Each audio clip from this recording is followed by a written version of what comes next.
안녕하세요. 오늘도 찾아주셔서 감사합니다. 여러분께 질문 하나 드리겠습니다. 혹시 여러분은 정말 힘들 때 이미 세상을 떠난 분께 말을 걸어보신 적 있으신가요? 오늘의 주인공 지은이는 엄마가 돌아가신 지 3년이 지났지만 엄마의 전화번호를 지우지 못했습니다. 그리고 인생 최악의 날, 집에서 쫓겨나 갈 곳 없이 떠돌던 그 밤, 지은이는 해지된 엄마 번호로 문자를 보냅니다. 엄마, 나 혼자야. 어디로 가야 할지 모르겠어. 하지만 이 문자 한 통이 30년 동안 끊어졌던 가족의 인연을 다시 이어주게 됩니다.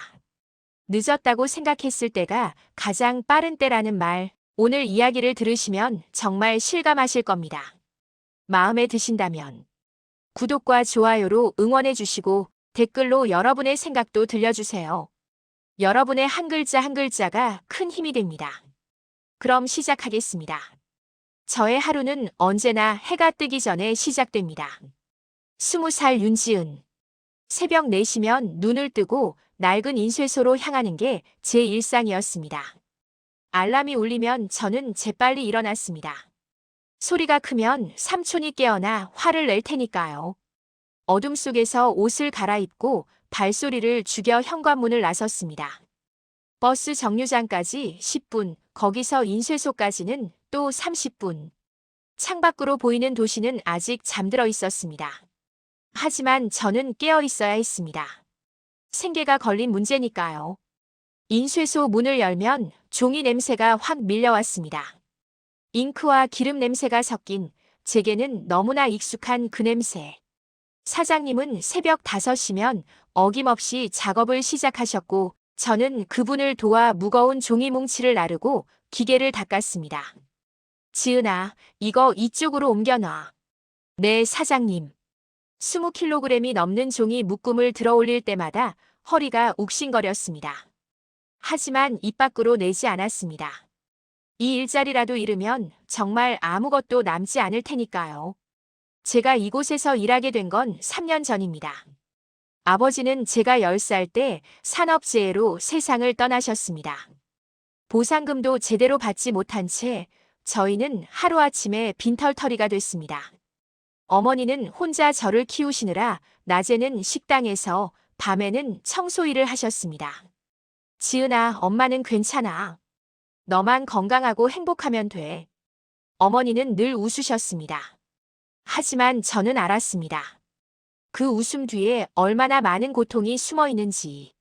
그리고 제가 고등학교 2학년이 되던 해 어머니는 쓰러지셨습니다. 병원에서는 말기암이라고 했습니다.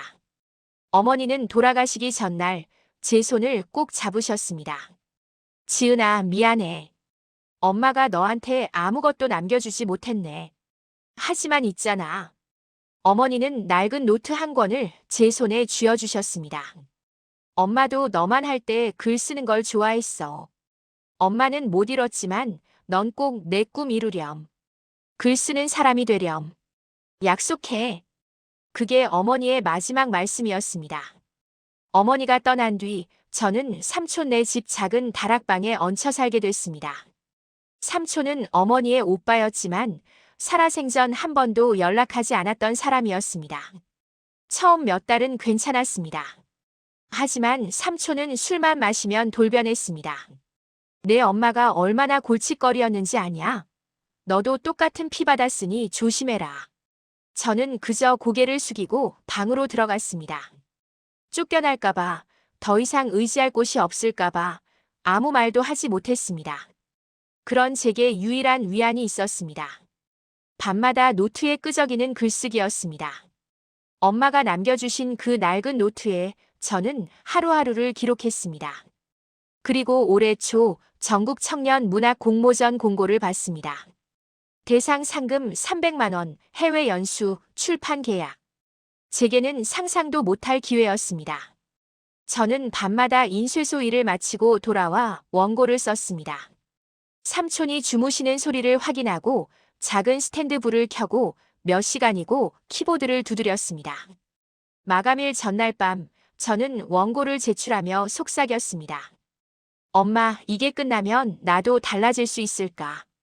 그렇게 스스로를 다독이며 저는 매일을 버텼습니다. 그리고 그날이 왔습니다. 마이너스 마이너스 마이너스. 전국 공모전 대상 수상자 윤지은. 전화를 받는 순간 손이 떨렸습니다. 인쇄소 뒷마당에서 잠깐 쉬고 있을 때였습니다. 수화기 너머로 들려온 목소리는 공모전 주최 측 담당자였습니다. 축하드립니다. 심사위원 만장일치로 윤지은 작가님의 작품이 선정됐습니다. 심장이 터질 것 같았습니다. 상금 300만 원과 함께 해외 연수 기회, 그리고 출판 계약이 예정되어 있습니다. 저는 그 자리에 주저앉았습니다. 눈물이 왈칵 쏟아졌습니다. 감사합니다. 정말 감사합니다. 전화를 끊고 한참을 울었습니다. 태어나서 처음 느껴보는 감정이었습니다. 엄마가 남겨주신 노트로 시작한 꿈이 현실이 되는 순간이었습니다. 사장님께 말씀드리자 흔쾌히 며칠 휴가를 주셨습니다. 지은아, 축하한다. 내가 그렇게 밤마다 글 쓰는 거 다 알고 있었어. 잘 됐구나. 시상식 날 저는 인생에서 처음으로 정장을 빌려 입었습니다. 무대에 올라가 상장과 상금 수표를 받을 때 객석 어딘가에 엄마가 계신 것만 같았습니다. 엄마 봤어? 나 해냈어. 엄마 약속 지켰어. 가슴에 상장을 품고 집으로 돌아가는 길 저는 처음으로 미래를 그려봤습니다. 이 돈으로 작은 원룸이라도 얻어서 독립하고 제대로 된 작가의 길을 걷는 모습. 하지만 그 꿈은 집문을 열자마자 산산조각 났습니다. 왔냐? 수상했다며? 축하한다. 삼촌이 소파에 앉아 있었습니다.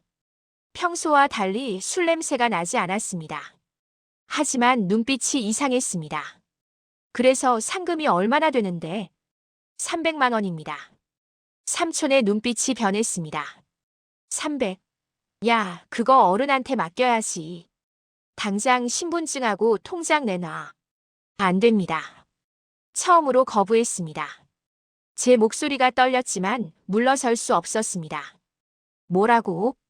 이건 제 돈이에요. 제가 몇 달 동안 밤을 새워가며 쓴 글로 받은 거예요. 삼촌의 얼굴이 일그러졌습니다. 내가 지금 누구 덕에 여태 밥 먹고 잤는데 감히. 내 엄마가 얼마나 우리 집안 망신시켰는지 아냐? 그런 년딸이 어디서 건방지게. 엄마 욕하지 마세요. 손이 올라왔습니다. 삼촌은 제 가방을 낚아챘고 힘껏 저를 밀었습니다. 저는 벽에 등을 부딪혔습니다. 당장 나가. 내 엄마처럼 알아서 굴러먹고 살아. 썩 꺼져. 삼촌은 제 짐을 마구 집어 던졌습니다. 삼촌 제발. 당장이라니까. 문이 쾅 닫혔습니다. 저는 멍하니 계단에 서 있었습니다. 손에는 가방 하나, 그 안에는 상장과 수표, 그리고 엄마의 노트. 그게 전부였습니다. 밖으로 나오자 빗방울이 떨어지기 시작했습니다. 어디로 가야 할까요? 친구라고 할 사람도 없었습니다.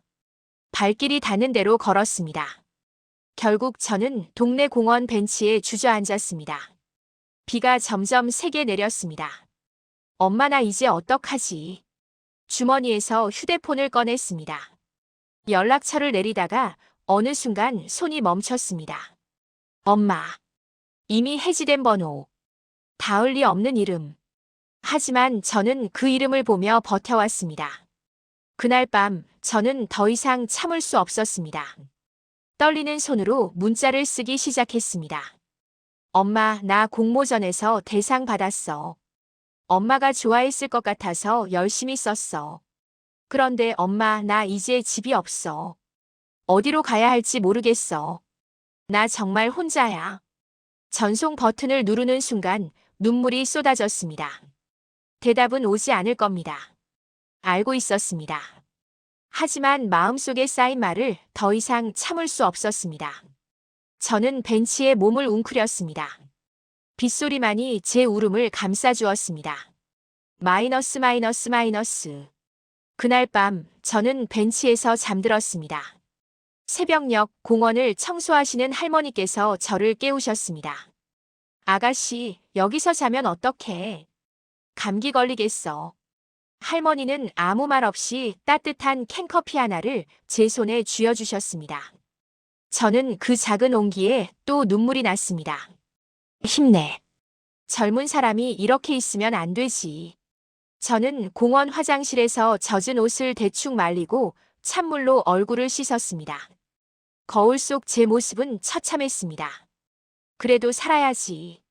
엄마의 노트를 가방에서 꺼내 꼭 안았습니다. 사장님은 제 모습을 보시더니 아무 말 없이 작업복을 건네주셨습니다. 지은아, 일단 씻고 와. 그리고 당분간 사무실 한쪽에서 자도 돼. 저는 고개를 숙였습니다. 세상에는 여전히 따뜻한 사람들이 있다는 게 감사했습니다. 사흘이 그렇게 지났습니다. 낮에는 인쇄소에서 일하고 밤에는 사무실 구석에서 잤습니다. 그리고 사흘째 되는 날 아침. 평소처럼 인쇄소로 출근하는데 골목 풍경이 이상했습니다. 고급 세단 2대가 낡은 인쇄소 앞에 나란히 서 있었습니다. 이 동네에서는 절대 볼 수 없는 차들이었습니다. 차 옆에는 정장을 입은 남성 2명이 서 있었고 그 앞에는 노부부가 서 있었습니다. 할머니는 우아한 코트를 입고 계셨고 할아버지는 단정한 정장 차림이었습니다. 노부부는 주변을 두리번거리며 누군가를 찾고 있었습니다. 저는 무심코 다가갔습니다. 저기 혹시 무슨 일이세요? 그 순간 노부인이 확 돌아보셨습니다. 할머니의 눈이 저를 훑었습니다. 그러더니 할머니의 눈빛이 흔들렸습니다. 손에 들고 있던 사진이 바닥에 떨어졌습니다. 여보. 할머니가 옆에 할아버지를 불렀습니다. 목소리가 떨렸습니다. 혹시 저를 아세요? 할머니가 한 걸음 다가왔습니다. 눈에서 눈물이 차올랐습니다. 아가씨 혹시 윤서영 씨의 딸이니? 심장이 멎는 것 같았습니다. 윤서영. 제 어머니의 이름이었습니다. 네. 어머니를 어떻게 아세요? 제 대답을 듣는 순간 할머니의 다리에 힘이 풀렸습니다. 서영이 우리 서영이의 딸. 할아버지가 저를 보며 말씀하셨습니다. 지은아 우리가 내 외할머니, 외할아버지란다. 그 말을 듣는 순간 저는 그 자리에서 얼어붙었습니다. 외할머니? 외할아버지? 엄마는 저에게 친척이 없다고 했습니다. 무슨 말씀이세요? 할머니가 떨리는 손으로 제 손을 잡았습니다. 지은아, 미안하다. 우리가 너무 늦었어. 어떻게 저를 찾으셨어요? 할아버지가 휴대폰을 꺼내셨습니다. 화면에는 제가 사흘 전 보낸 문자가 떠 있었습니다. 엄마, 나 공모전에서 대상 받았어. 그런데 엄마, 나 이제 집이 없어. 이 문자가 우리에게 왔단다. 서영이가 쓰던 번호를 우리가 해지하지 못하고 계속 간직하고 있었거든. 그래서 너를 찾았어. 사흘 동안 모든 걸 동원해서 찾았단다. 저는 그제야 깨달았습니다. 엄마에게 보낸 그 절박한 문자가 이렇게 제게 가족을 돌려준 거였습니다. 마이너스. 노부부는 저를 근처 조용한 카페로 데려갔습니다. 할머니는 계속 제 손을 놓지 않으셨습니다. 지은아, 우리 이야기를 들어줄 수 있겠니? 할아버지의 목소리는 조심스러웠습니다. 네. 할아버지가 천천히 입을 열었습니다. 우리는 중견 출판사를 운영하고 있단다. 내 엄마 윤서영은 우리의 외동딸이었어. 할머니가 말을 이었습니다. 서영이는 착하고 똑똑한 아이였어. 책을 좋아했고 글 쓰는 걸 좋아했지. 꼭 너처럼. 그 아이가 25살 때 내 아버지를 만났단다.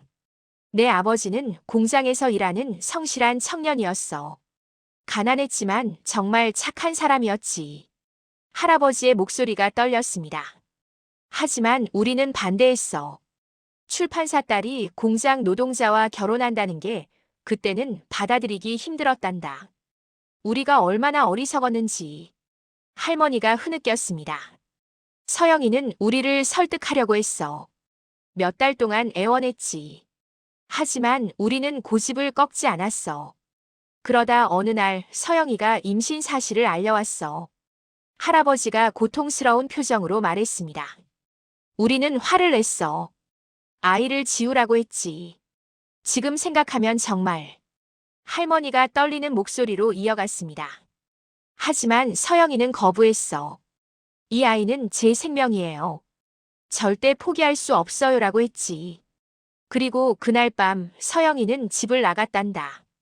짐도 거의 챙기지 않고 그냥 사라졌어. 우리는 처음엔 곧 돌아올 거라 생각했어. 하지만 서영이는 돌아오지 않았어. 전화번호도 바꿨고 주소도 찾을 수 없었지. 서영이는 철저히 숨었어. 너와 내 아버지를 지키기 위해서. 한 달이 지나고 1년이 지나고 우리는 점점 후회하기 시작했단다. 할아버지가 주먹을 쥐었습니다. 5년쯤 지났을 때 우리는 결심했어. 서영이를 찾아서 용서를 빌고 다시 가족이 되자고. 하지만 이미 늦었더구나. 찾았을 때 내 아버지는 이미 산업재해로 세상을 떠난 뒤였어. 서영이는 너를 키우며 악착같이 살고 있었지. 할머니가 고개를 숙였습니다. 그래서 우리는 멀리서 지켜보기만 했단다. 우리가 나타나면 서영이가 더 힘들어질 거라 생각했어. 그리고 3년 전 서영이가 병원에 입원했다는 소식을 들었어. 말기암이라고. 할아버지의 목소리가 잠겼습니다. 서영이는 우리를 보고도 돌아 누웠어. 이제 와서 뭐하러 오셨어요? 라고 했지. 우리는 무릎 꿇고 빌었어. 하지만 서영이는 끝까지 거부했단다. 너무 늦었어요. 제 딸은 제가 지킬 거예요. 라고. 할머니가 흐느꼈습니다. 그게 마지막이었어. 일주일 뒤 서영이는 세상을 떠났단다. 저는 그제야 깨달았습니다. 엄마가 왜 친척이 없다고 했는지, 왜 혼자 모든 걸 감당했는지. 그 뒤로 우리는 서영이가 쓰던 휴대폰 번호를 해지하지 못했어. 언젠가 너로부터 연락이 올까봐. 그렇게 3년을 기다렸단다. 할아버지가 휴대폰을 다시 꺼냈습니다. 그리고 사흘 전 내 문자가 왔어. 우리는 믿을 수 없었지. 바로 모든 걸 동원해서 너를 찾았단다. 그리고 오늘 드디어 널 만났구나. 할머니가 제 손을 더 꼭 잡았습니다. 지은아, 우리가 너무 늦었어. 서영이를 지키지 못했고 너도 지키지 못했구나. 하지만 이제라도 우리가 너를 지켜도 될까? 저는 울음을 터뜨렸습니다. 할머니, 할아버지. 처음으로 그렇게 불렀습니다. 두 분은 저를 꼭 안아주셨습니다. 마이너스 마이너스 마이너스. 그날부터 제 삶은 완전히 달라졌습니다. 할머니와 할아버지는 제게 깨끗한 원룸을 마련해 주셨습니다. 처음 그 집에 들어갔을 때 저는 한참을 멍하니 서 있었습니다. 이게 정말 제 집인가요? 할머니가 웃으며 대답하셨습니다. 그럼. 이제 내 집이야. 마음 편히 쉬렴. 저는 그 자리에서 울었습니다. 20살이 되어서야 처음으로 집이라고 부를 수 있는 곳이 생긴 겁니다. 공모전 상금도 온전히 제 통장으로 들어왔습니다. 할아버지는 변호사를 통해 모든 절차를 도와주셨고 삼촌이 더 이상 저를 괴롭히지 못하도록 법적 조치도 취해 주셨습니다. 일주일 뒤 저는 인쇄소를 찾아갔습니다. 사장님께 그동안의 일을 말씀드리고 그만두겠다고 했습니다. 지은아, 잘 됐구나. 정말 잘 됐어. 넌 여기 있을 아이가 아니었어. 사장님, 그동안 정말 감사했습니다. 내가 열심히 해서 여기까지 온 거야. 책 나오면 꼭 한 권 사줘. 할아버지의 출판사 서광출판에서 저는 편집 보조로 일하기 시작했습니다. 처음엔 모든 게 낯설었습니다. 하지만 그곳에서 저는 정말 많은 걸 배웠습니다. 제가 꿈꿔왔던 세계가 바로 여기 있었습니다. 지은아, 내 공모전 수상작도 곧 출간될 거야. 할아버지의 말씀을 들었을 때 실감이 나지 않았습니다. 엄마와의 약속을 지킬 수 있게 된 겁니다. 저녁이면 할머니 댁에서 함께 식사를 했습니다. 오늘은 어땠니? 오늘 신인 작가님 원고를 읽었는데요. 정말 감동적이었어요. 그래. 우리 지은이도 곧 그런 작가가 될 거야. 그렇게 평범한 대화를 나누는 게 저는 너무 좋았습니다. 가족이 있다는 것, 돌아갈 곳이 있다는 것. 이게 얼마나 소중한 건지 이제야 알았습니다. 하지만 한 가지 제 마음속에 남은 일이 있었습니다. 석 달이 지난 어느 봄날, 저는 할머니와 할아버지께 말씀드렸습니다. 할머니, 할아버지, 엄마한테 가고 싶어요. 두 분은 고개를 끄덕이셨습니다. 그래, 가자꾸나. 우리도 서영이한테 할 말이 많단다. 우리는 함께 엄마의 납골 땅을 찾았습니다. 3년 만에 찾은 그곳은 여전히 조용했습니다. 엄마의 사진 속 미소는 그때처럼 따뜻했습니다. 저는 꽃을 놓으며 속삭였습니다. 엄마 나왔어. 그리고 엄마 가족들도 함께 왔어. 할머니가 엄마 사진 앞에 무릎을 꿇었습니다. 서영아 엄마야. 미안하다. 정말 미안해. 엄마가 너무 어리석었어. 용서해 주렴. 할머니는 엄마 사진을 꼭 안고 울었습니다. 할아버지도 눈물을 흘리셨습니다. 저도 울었습니다. 하지만 이번에는 슬픔만이 아니었습니다. 엄마, 나 혼자가 아니야. 엄마가 나를 지켜준 것처럼 이제는 엄마의 가족이 나를 지켜주고 있어. 엄마, 걱정하지 마. 나 이제 정말 괜찮아. 바람이 불어왔습니다. 벚꽃잎이 하늘거리며 떨어졌습니다. 저는 엄마가 웃고 있는 것 같았습니다. 잘했어, 우리 딸. 행복해라고 말하는 것 같았습니다. 돌아오는 길 할아버지가 말씀하셨습니다. 지은아, 내 책이 다음 달에 나온단다. 제목이 뭐였더라? 엄마의 노트예요. 좋은 제목이구나. 서영이도 좋아할 거야. 할머니가 제 손을 잡았습니다. 지은아, 앞으로도 힘든 일이 있을 거야. 하지만 이제 넌 혼자가 아니란다. 우리가 있어. 네, 할머니. 저도 알아요. 그날 밤 저는 원고를 폈습니다. 새로운 이야기를 쓰기 시작했습니다. 절망 속에서도 희망을 잃지 않았던 사람들의 이야기. 늦었지만 다시 시작할 수 있다는 이야기. 사랑은 시간이 흘러도 사라지지 않는다는 이야기. 엄마가 남겨준 노트 옆에 제 노트가 쌓여갔습니다. 창밖으로 봄밤의 별이 반짝였습니다. 저는 처음으로 미래를 두려움 없이 바라볼 수 있었습니다. 혼자가 아니라는 것, 사랑받고 있다는 것. 그것만으로도 세상은 완전히 달라 보였습니다. 그리고 저는 알았습니다. 엄마가 끝까지 저를 지켜준 이유를.